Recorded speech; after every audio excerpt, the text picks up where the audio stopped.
Ni tuan-tuan, tolong share, tolong like, tolong subscribe. Dusuki akhirnya akur, aset tabung haji tidak dijual kepada bukan Islam. Bekas pemimpin Dewan PAS Ahmad Dusuki Ahmad Rani akhirnya akur bahawa aset tabung haji tidak dijual kepada orang bukan Islam, kata Mujahid.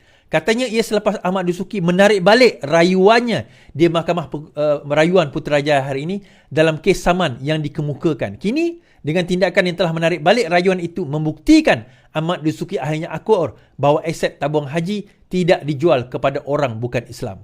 Dengan tindakan Ahmad Dusuki menarik balik rayuan tersebut, maka berakhirlah episod fitnah yang sekian lama diputarkan oleh Dusuki dan pihak PAS sejak sekian lama, tuan-tuan. Sebab itu keluar ni tahniah.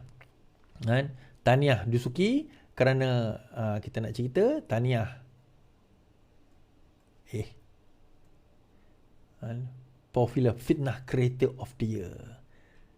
Khususnya ketika saya menjadi menteri bahawa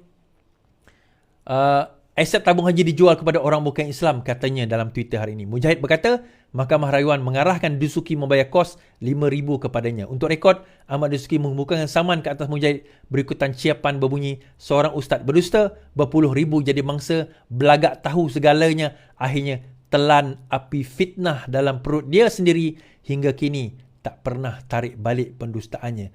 Allahu musta'an. Susulan itu Dusuki menuntut Mujahid membuat permohonan maaf melalui siaran berita, tetapi kemudian dia Dusuki yang kalah saman tersebut. Saya rumuskan begini cerita ni, tuan-tuan. Apabila tabung haji nak menyelamatkan tabung haji pada tahun 2018, Pakatan Harapan membuat satu langkah drastik dengan menubuhkan sebuah syarikat penyelamat SPV, Special Power Vehicle, di bawah MOF. Di mana syarikat itu membeli aset tabung haji. So aset tersebut dibeli oleh siapa? MOF. Duit itu digunakan untuk mengimbang kembali balance sheet atau imbang duga di dalam akaun tabung haji sebab nak bagi dividen. Di dalam akta tabung haji, sekiranya liability melebihi aset, dividen tidak boleh diberikan. Tetapi setelah bertahun-tahun lamanya, rupanya akaun tabung haji telah ditipu. Dia ada aset, liability lebih daripada aset sekian lama. Tetapi creative accounting menyebabkan itu tidak berlaku. So Pakatan Harapan took over, betulkan balik keadaan, akhirnya stabil. Sehingga sekarang tabung haji selamat, tuan-tuan. Data atas usaha antara lain Dr. Mujahid Yusof Rawa, Pakatan Harapan sewaktu kerajaan memerintah.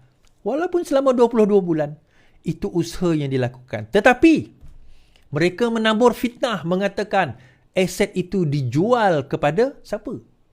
Kepada orang bukan Islam.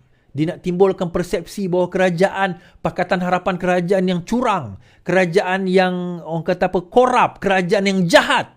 So digunakan sentimen agama tabung haji. Malah ada orang berceramah, dia kata tengok kerajaan ini kerajaan sekular. Sanggup dia ambil harta orang Islam kita. Saya ingat saya baca komen-komen. Mengambil harta orang Islam, dia jual kepada orang bukan Islam, orang kafir, dia kata semata-mata itu, semata-mata ini.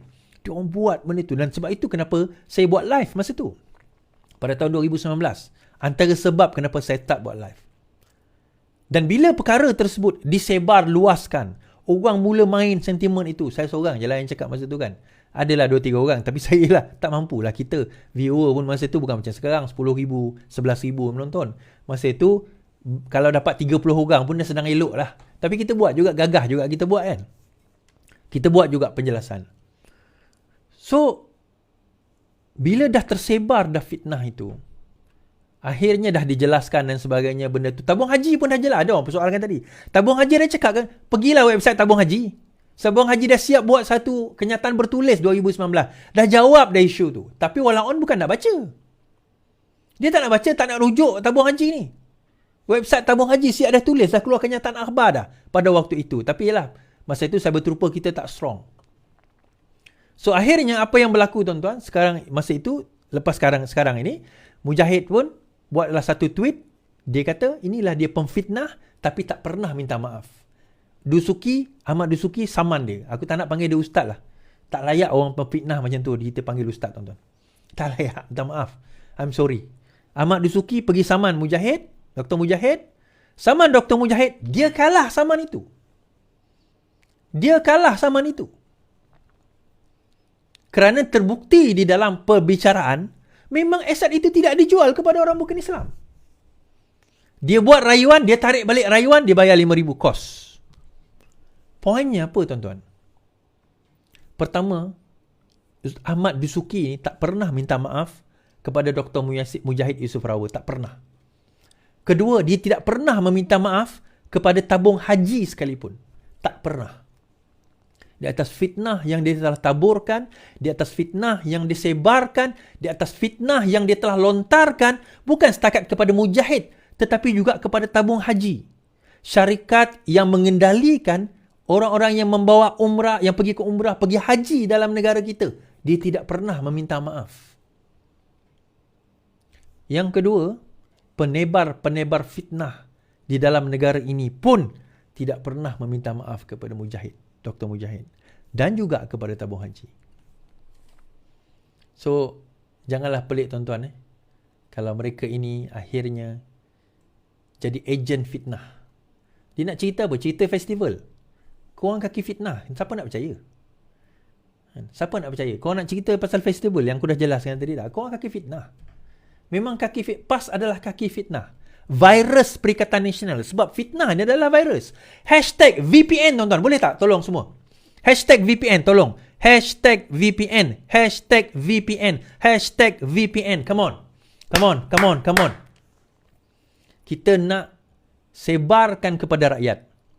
Apa yang PAS Bersatu Perikatan Nasional bawa tidak lain, tidak bukan adalah virus Perikatan Nasional VPN yang merosakkan negara. Mereka sebarkan virus itu dan virus itu adalah fitnah-fitnah yang disebarkan di dalam negara kita untuk merosakkan kestabilan negara kita, untuk merosakkan ekonomi negara kita, untuk merosakkan kerajaan yang sekarang ini membantu bermati-matian nak membantu negara kita ni jadi sebuah negara yang sangat baik, telus dengan segala reform yang kita nak bawa. Hashtag virus Perikatan Nasional, virus fitnah, pemfitnah negara, pempertikaian negara, pertikaian nasional, pemfitnah nasional, virus pemfitnah nasional, VPN, VPN, VPN.